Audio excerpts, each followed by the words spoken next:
Cumprimento os demais pares, cumprimento a adulta procuradoria, cumprimento os demais colegas que aguardam para realizar as suas sustentações orais. Desembargador Edson Miguel, contextualizando a dinâmica fática que trouxe a impetração do presente habeas corpus,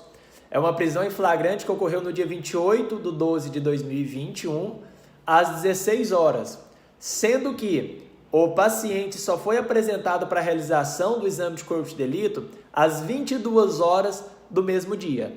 Durante a abordagem policial, os militares salientaram em seus depoimentos. Peço vênia a Vossa Excelência para fazer uma breve leitura para que possam contextualizar como se deu aquela prisão em flagrante. Dado voz de prisão, quando o paciente tentou sair correndo e caiu sofrendo algumas escoriações. Ao ser indagado sobre seu endereço, informou que morava no setor Itaguaí 2 e que na sua casa haveria mais drogas, que diante desta situação de flagrante foram até a residência do abordado e localizaram mais entorpecentes.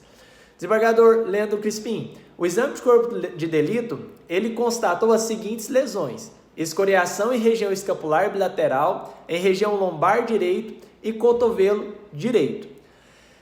Importante trazer a conhecimento de Vossa Excelência que o grupo que realizou a abordagem do paciente foi o Grupo Tático de Operações Especiais da Polícia Militar do Estado de Goiás, do 19º CRPM. Importante frisar, nobres jogadores, que no momento que se realiza esse interrogatório informal com o investigado, no local onde se diminui o seu direito de não autoincriminação, onde não se apresenta ao investigado o direito de permanecer em silêncio, nós estamos diante de um interrogatório subreptício, que já foi enfrentado pelo nosso Supremo Tribunal Federal, que é ilegal porque ofende as nossas garantias constitucionais e processual penal. A nossa Constituição, ela fala que o preso ele tem o direito de ser informado de seus direitos, entre os quais o de permanecer calado. O que não ocorreu no caso em tela. Não se indaga a abordagem do indivíduo que estava de maneira suspeita naquele dia, mas a maneira pela qual se conduziu em consequência àquela abordagem.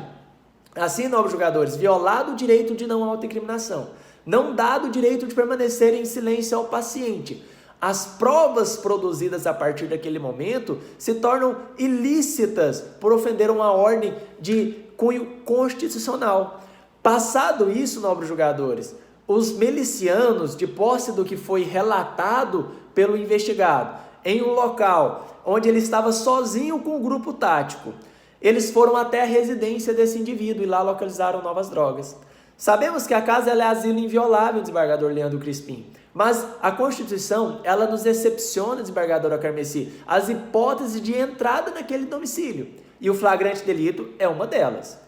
O tráfico de drogas, sabemos que é um crime permanente, cujo qual o flagrante ele se protrai no tempo, desembargador Edson Miguel, mas não se busca indagar a este tribunal sobre a permanência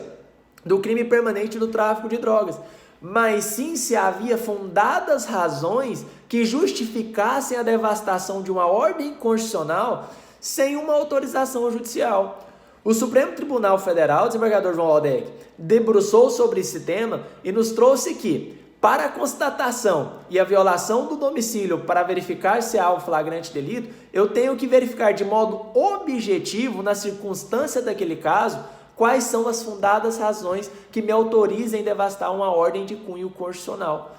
No caso em tela, nobres jogadores, nós tivemos uma informação que levou a esta devastação do domicílio do paciente, que foi produzida de maneira ilegal por um interrogatório subreptício, o que por si só contamina as provas produzidas posterior. Somado ainda ao fato da violação do domicílio sem as hipóteses autorizadoras que influem diretamente no campo probatório. Desembargador Leandro Crispim, se o magistrado, para ele deferir uma autorização judicial de busca e apreensão, ele deve fundamentar a sua decisão, A autoridade policial não pode, a partir de uma capacidade intuitiva, de maneira subjetiva e de uma violação de cunho constitucional anterior, devassar o domicílio de qualquer indivíduo. Se é um crime permanente, poderia-se pedir uma autorização judicial para devastar aquele domicílio, mas não ter devastado sem uma autorização judicial e sem ter verificado, no caso concreto, as fundadas razões que assim autorizaria.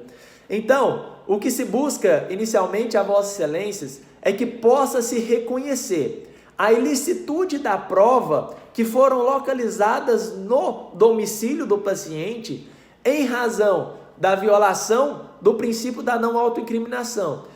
do tratamento que destoa do que a Constituição Federal nos traz, e ainda da devestação do domicílio sem uma autorização judicial e sem a constatação das fundadas razões no caso concreto, determinando então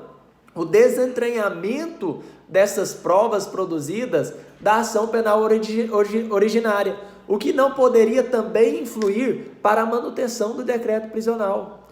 Nobres julgadores, quanto à conversão do flagrante delito em uma prisão preventiva, não obedeceu os nossos preceitos processuais.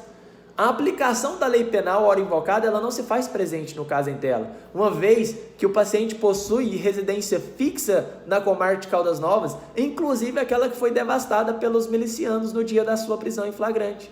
Outrora, desembargadora Cameci, a garantia da ordem pública poderia muito bem ser resguardada com outras medidas cautelares diversas da prisão, menos gravosas, que não foram justificadas no caso em concreto, porque que não seriam hábeis a garantir a ordem pública, tanto quanto a medida extremada, que deve ser utilizada em hipóteses excepcionais no nosso país. Por fim, desembargador Edson Miguel, a conveniência da instrução criminal, ela também não se encontra preenchida esse requisito para a manutenção do decreto prisional, uma vez que as testemunhas do caso em tela são os próprios agentes estatais. Não há risco de ameaçar as testemunhas, não há risco de destruição de provas, pois todas elas são pré-constituídas de um flagrante delito, não havendo dilação probatória no curso dessa investigação policial que sequer se encerrou, pois a autoridade policial